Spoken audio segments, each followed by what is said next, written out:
வணக்கம் கதிரவன் ஜோதிடம் சேனல் நேர்களே, நான் உங்கள் அன்பான சயின்டிபிக் வேதிக் அஸ்ட்ராலஜர் அஸ்ட்ரோ அறிஞ்சி பேசுகிறேன். நல்லது நினைப்போம், நல்லதே நடக்கும்.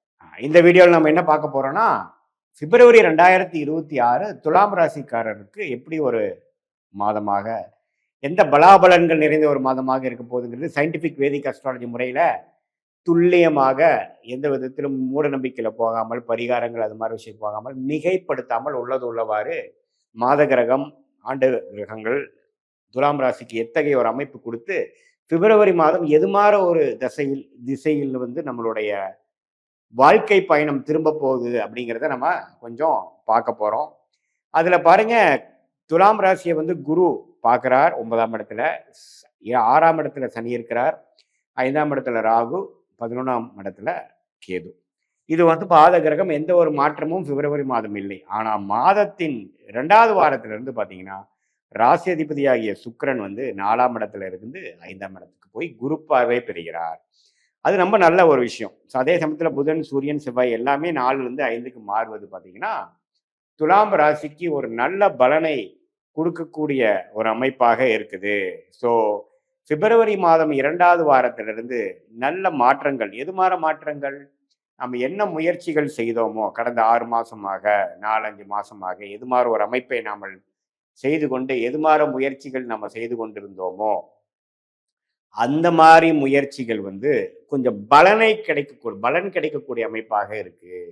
கொஞ்சம் டக்குன்னு கிளிக் ஆயிடுச்சுங்க. அது எது மாதிரி ஒரு ஒரு ஒரு வேலை விஷயமா இருந்தாலும் சரி, உறவுகள் விஷயத்துல ஒரு காதல் கைகூடுற விஷயமா இருந்தாலும் சரி, பணம் வரவேண்டிய பணம் கிடைக்கிறதா இருந்தாலும் சரி, குழந்தைகள் பேரு கிடைக்கக்கூடிய அமைப்பா இருந்தாலும் சரி, குரு செவ்வாயை பார்த்து 6ஆம் இடம் 5ஆம் இடத்துல இந்த மாதிரி கிரகங்கள் இருக்கும் பொழுது ராகுவை குரு பார்ப்பது ரொம்ப நல்லது. ஸோ அதெல்லாம் பார்த்தீங்கன்னா ஒரு நல்ல விசேஷ பலன் கிடைக்கக்கூடிய ஒரு மாதமாக எல்லா வயதினருக்கும் துலாம் ராசிக்காரர்களுக்கு கிடைக்கக்கூடிய அமைப்புகள் உண்டு. ஸோ இதுல என்ன நீங்க தெரிஞ்சுக்கணும் அப்படின்னா, என்ன இந்த செவ்வாயும் ராகும், செவ்வாயும் புதனும் சேருவது ஒரு ஒரு மாதிரியான ஒரு அமைப்பா இருக்கிறதுனால கொஞ்சம் நம்மளுடைய மைண்டு வந்து கொஞ்சம் இறுக்கமா இருக்கும். கொஞ்சம் ரிலாக்ஸ் பண்ணணும்.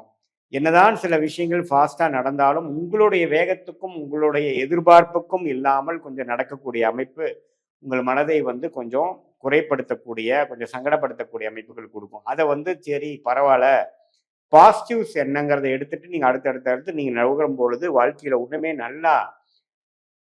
நல்லாவே வந்து ப்ரொசீட் பண்ணி ஜெயிக்கக்கூடிய அமைப்புகள் கொடுக்குது. ஸோ நல்லாவே வந்து நல்ல மாற்றங்களையும் நல்ல அமைப்புகளையும் கொடுக்கக்கூடிய அமைப்புகள் இருப்பதனால நீங்க வந்து இந்த பிப்ரவரி மாதத்தை நல்ல விதத்துல யூஸ் பண்ணிக்கலாம். சில பேர் பார்த்தீங்கன்னா எதிர்பாலினத்துல கொஞ்சம் கலப்பு விஷயத்துல கொஞ்சம் வேற ஒரு கேஸ்ட் வேற இருக்கிற ஒரு ஒருத்தவங்களோட பழகிட்டு இருக்காங்க. ஒரு 2 வருஷமா காதல் செய்து கொண்டு இருக்கிறார்களுக்கு காதல் கைகூடக்கூடிய அமைப்பு. என்னதான் கொஞ்சம் எதிர்ப்புகள், ஃபேமிலியில் எதிர்ப்புகள் வந்தாலும் கொஞ்சம் ஒரு சம்மதம் ஓரளவுக்கு கிடைக்கக்கூடிய அமைப்புகள் அதெல்லாம் கொஞ்சம் கிடைக்கக்கூடியது இருக்கு. குழந்தை பேர் எதிர்பார்த்துட்டு இருக்கிறவங்களுக்கு டக்குன்னு ஒரு மெடிக்கல் அசிஸ்டன்ஸோட ஒரு ஐவிஎஃப் பண்ணி பிரெக்னன்சி ஆயிடுச்சு அப்படிங்கிற மாதிரி பல வருடங்களாக காத்து கொண்டிருக்கக்கூடிய தம்பதியர்களுக்கு இது மாதிரி ஒரு குட் நியூஸ் கிடைக்கக்கூடிய அமைப்பு இதெல்லாமே உண்டு. இதுதான் பார்த்தீங்கன்னா ஜெனரலி ஸ்பீக்கிங் இந்த பிப்ரவரி மாதம் 2026 துலாம் ராசிக்காரர்களுக்கு ஒரு நல்ல பலன்களை கொடுக்கக்கூடிய அமைப்பு வந்து கண்டிப்பாக இருக்கு. செகண்ட் ஹாஃப்ல இருந்து நல்லாவே நீங்க அதை ஃபீல் பண்ணுவீங்க. ஸோ இது வந்து ஒரு பொதுவான பலனே தவிர உங்களுடைய ஜென்ம ஜாதகத்தில் நீங்க பிறந்த தேதி, பிறந்த நேரம், பிறந்த ஊரை வைத்து நீங்க எந்த லக்னத்துல பிறந்தீங்க, உங்க ஜாதகம் எப்படி இருக்கு, லக்னாதிபதி எப்படி இருக்கிறார், கிரகங்கள் எப்படி இருக்கு, ஒரு கிரகத்துக்கும் பார்வை எப்படி இருக்கு, எந்த காம்பினேஷன்ல நீங்க பிறக்கிறப்ப இருக்காங்க, எந்த ஆதிபத்தியம் உள்ள கிரகங்கள் தசை இப்ப நடந்து கொண்டிருக்கிறது, யோக தசைகள் நடந்து கொண்டிருக்கிறதா, சுமாரான தசைகள் போய் கொண்டிருக்கிறதா, வரக்கூடாத தசைகள் போயிட்டு இருக்கிறதா, வண்டி வாகனத்துல வந்து கேர்ஃபுல்லா போகக்கூடிய அமைப்பா, கொஞ்சம் உடம்பு உபாதைக்கு கொடுக்கக்கூடியதா, எது மாதிரி விஷயங்கள்லாம் போயிட்டு இருக்குன்னு பார்க்கும் பொழுது இன்னுமே துல்லியமான பலன்கள் நம்ம சொல்லலாம். இப்போ துலாம் ராசிக்கு கோச்சாரத்துல ஒன்றும் தப்பான அமைப்பு இல்லை. குருவின் பார்வை ராசிக்கு இருக்கு, 6ஆம் இடத்துல சனி இருக்கிறது எல்லாம் அருமையான அமைப்பு தான். ஸோ இந்த நேரத்துல இந்த மாத கிரகங்கள் மாறுவதும் பரவாயில்ல. ஒரு நல்ல தசாபுக்திகள் போகும்பொழுது நான் சொன்ன சாதகமான பலன்கள் அதிகமாகவும், சுமாரான தசாபுக்திகள் போகும்பொழுது சாதகமற்ற பலன்கள் அதிகமாகவும் போகக்கூடிய அமைப்புகள் கண்டிப்பா உண்டு. ஸோ அதனால உங்களுக்கு எப்படி அது மாற போகுது அப்படிங்கிற விஷயங்கள் நீங்கள் கொஞ்சம் பார்த்துக்கணும். அது மாற அமைப்புகள் கண்டிப்பாக உண்டு.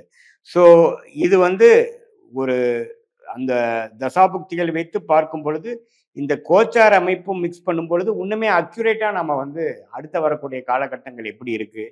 எந்த மார பிராப்தங்கள் நமக்கு காத்திருக்கு? எது மார விஷயங்கள் நமக்கு வராது? எது மார திசையில் நம்ம வாழ்க்கை பயணம் திரும்ப போகிறது? எதை நம்ம எதிர்கொள்ளலாம்? எது நம்ம எதிர்பார்க்கிறது கஷ்டம்? சாதகமான டைம் எப்போ? எப்போ நம்ம அடக்கி வாசிக்கணும்? எப்போ வேகமா போணும்? எப்போ வேலை மாறலாம்? எப்போ ஊர் விட்டு ஊர் போலாம்? எப்போ வெளிநாடு போலாம்? எப்போ திருமண காலங்கள் வருகிறது? எப்போ வந்து ஒரு புதிய தொழில் ஆரம்பிக்கலாம்? இது மார விஷயங்கள் எல்லாமே அந்தந்த தசாபுக்திகள் காமிச்சு குடுக்கும். ஸோ எந்த நேரத்தில எது செய்றதுங்கிறது நம்ம சயின்டிஃபிக் வேதிக் அஸ்ட்ராலஜி முறையில ஓரளவுக்கு நாம புரிந்து கொண்டு, இப்போ நம்ம பேசின அந்த துலாம் ராசிக்கான கோச்சார் அமைப்பையும் உள்ளுக்குள்ள கொண்டு வந்து, எந்த நேரத்தில அது இழுபறியா டிலேவோட நடக்க போகுதா? அல்லது சீக்கிரமா நடக்க போகுதா? எந்த மாரி அமைப்புகள் காட்டுகிறதுங்கிறத தெரிந்து, உங்கள் மைண்டில இருக்கக்கூடிய கன்ஃப்யூஷன வந்து கொஞ்சம் தெளிவுபடுத்தி, எது நமக்கு சரியா வரும் அப்படிங்கிற ஒரு பிரெயின் ஸ்டார்மிங் வந்து உங்க ஜாதக ரீதியா பார்க்கும் பொழுது, உங்களுடைய லைஃப் பொட்டன்ஷியல் நீங்க எந்த மாரி ஒரு பொட்டன்ஷியல்ல நீங்க பொறந்திருக்கீங்க, உங்களுடைய பிராப்தங்கள் என்னங்கிறதுக்கு தகுந்த ஒரு நல்ல அமைப்பை, வாழ்க்கையை சரியான சமயத்தில் திட்டமிட்டு, சரியான நேரத்தில் சரியான வேலைகள் செய்து, தேவையற்ற அனாவசிய செயல்களை செய்யாமல், தேவையற்ற டைம்ல செஞ்சு செஞ்சு பண விரயங்கள், சமய விரயங்களை எதிர்கொள்ளாமல் கரெக்டா நமக்கு என்ன பிராப்தம், நமக்கு எது வரும், எது வராது, எது மாரி விஷயத்துல நமக்கு வந்து ப்ராஃபிட் இருக்கு, நல்ல பலன்கள் இருக்கு, ஷைன் ஆக முடியும். எது மாரி விஷயம் வந்து நமக்கு கொஞ்சம் ஒர்க் அவுட் ஆகாது. எது மாரி டைம்ல வந்து நம்ம கொஞ்சம் கஷ்டப்படணும். எது மாரி டைம்ல நம்ம வேகமா போய் ஜெயிக்கலாம். எந்த படிப்பு நமக்கு நல்லது, எந்த துறை நமக்கு நல்லது, வேலையா, தொழிலா, வெளிநாடா, கார்ப்பரேட், பிரைவேட்டா அல்லது அரசு சார்ந்த விஷயமா? எல்லாமே பார்த்தீங்கன்னா, ஜாதகத்தில இருக்கக்கூடிய கிரகத்தின் அமைப்பு பொறுத்து ஸ்தான பலம், திக்பலம், திருக்பலத்தை பொறுத்து நமக்கு எது வந்து இயல்பா வருதுங்கிறத நம்ம பேசும்போது, இல்லைங்க நம்மளோட பாஸ்ட் லைஃப்லயும் அப்படிதான் வந்தது. சொல்றது சிங்க் பண்ணி ஒரு நல்ல கிளாரிட்டி கிளாரிட்டி பெற்றாவே பார்த்தீங்கன்னா, உத்வேகம் பண்றோம். எப்போ உத்வேகம் எப்படி வரும்? ஒரு விஷயத்த நமக்கு நல்லா புரிஞ்சு நமக்கு எது வரும், எது வராது, எது மாரி விஷயங்கள நம்ம ஃபில்டர் பண்ணலாம், எது மாரி விஷயத்த நம்ம தேர்ந்தெடுக்கலாங்கிறது நமக்கு தெரிஞ்சுட்டாவே, அதுக்கு தகுந்த மார வாழ்க்கை சம்பவங்களை நாமளே அமைச்சு திட்டமிட்டு, அந்தந்த நேரத்தில் அவசரப்பட்டு போய் செய்து நம்ம பாதிப்படையாமல், அந்தந்த நேரத்தில் அதது செய்து நல்ல பலன்களை அனுபவித்து எதிர்நீச்சல் போட்டு போராடி போராடி வாழாமல் நம்மளுடைய நேரங்காலத்தை தெரிந்து கொண்டு அதுக்கு தகுந்த மாதிரி சயின்டிபிக் வேதிக் அஸ்ட்ராலஜி முறையில நாம துல்லியமான ஒரு முடிவுகளை எடுத்துப்படும் பொழுது இந்த கோச்சார பொது பலனையும் தசாபுக்தியோட துல்லிய பலனையும் சேர்த்து வைத்து நாமல் தெரிந்து கொள்ளும் பொழுது வாழ்க்கையில் உத்வேகப்பட்டு வாழ்க்கையில் வெற்றி பெற முடியும் என்று சொல்ல விரும்புகிறேன். மீண்டும் மற்றொரு காணொலியில் சந்திப்போம். நன்றி, வணக்கம்.